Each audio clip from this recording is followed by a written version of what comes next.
இந்த ஒரு வயசான தாத்தாவுமே அங்க இருக்க ஒரு சிறிய தொடையில அது கருகி இறந்து போயிடுது. என்னடா இதுன்னா ஒரு எங்கான டாக்டரை தொட அவனுக்குமே வயசாகி அவனுமே இறந்து போயிடுறான். அதே நேரத்துல அந்த தாத்தாக்குமே வயசு குறைஞ்சுக்கிட்டே வருது. அப்பதான் அவனுக்குமே அடுத்தவங்க எல்லாமே நம்மளால எடுத்துக்க முடியுதுன்றது புரியுது. ஆக்சுவலி கொஞ்ச நாளுக்கு முன்னாடி சூப்பர் பவர் இருக்க ஒரு ஆளோட ஆர்கன்ஸ 5 பேருக்கு டொனேட் பண்ணிருப்பாங்க. அந்த 5 பேருக்குமே 5 விதமான சூப்பர் பவர்ஸ் கிடைச்சிருக்கும். இப்ப அந்த விஷயம் தெரிஞ்சதுமே அந்த வயசான ஆளு மிச்சம் இருக்க 5 பேரோட சூப்பர் பவர்ஸுமே அவனே எடுத்துக்கணும்னு முடிவு பண்றான். அதுக்காக அவனுமே ஆளா ஹீலிங் பவர் இருக்க ஒரு ஆளை கடத்தின்னு வந்து அவனோட இளமையை எடுத்துக்கலாமே ட்ரை பண்றான். ஆனா அப்புறமா தான் தெரிய வருது அவன மாதிரியே சக்தி இருக்கிறவங்களோட இளமையை அவனால எடுத்துக்க முடியாதுன்ட்டு. சோ அவனுக்கு எந்த ஆர்கன் டொனேட் பண்ணாங்களோ அவனோட ஆர்கன் எடுத்துலான்னு முடிவு பண்ணிடுறான். அப்படியே ஆர்கனுமே மாத்தி வச்சதுமே அந்த ஹீலிங் பவரால அந்த வயசான தாத்தாவுமே சின்ன பையன் மாதிரி மாறிடுறான். அடுத்த நாள் அவனுமே கடவுளை காட்டுறதா சொல்லி நிறைய பேரை ஒரு அரங்கத்துக்கு வர வைக்கிறான். அங்க இருக்க ஒரு சுவரில் அவனோட பழைய உருவத்தை பெயிண்டிங்கா வரைஞ்சிருப்பாங்க.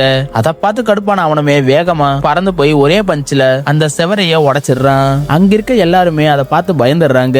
அப்படியே கேஷுவலா ஒரு கால் ஊனமான ஆளுகிட்ட நடந்து போறான். பார்த்தா அவன் காலை தொட்டதுமே அவன் காலுமே ஈலாகி அடுத்த நிமிஷமே அவன் எந்திரிச்சு நின்னுறான். அங்க இருக்க எல்லாருமே என்ன நடக்குதுன்னு புரியாம யோசிட்டு இருக்கையில ஒரு சின்ன பொண்ணையுமே குணப்படுத்திடுறான். உடனே கூட்டத்துல இருந்த ஒருத்தனுமே தன்னோட சட்டையை கட்டிட்டு தீக்காயத்தோட மண்டி போட்டு அவன் முன்னாடி உட்காடுறான். பார்த்தா அவன் தொட்டதுமே அந்த காயங்கள் எல்லாம் காணாம போயிருது.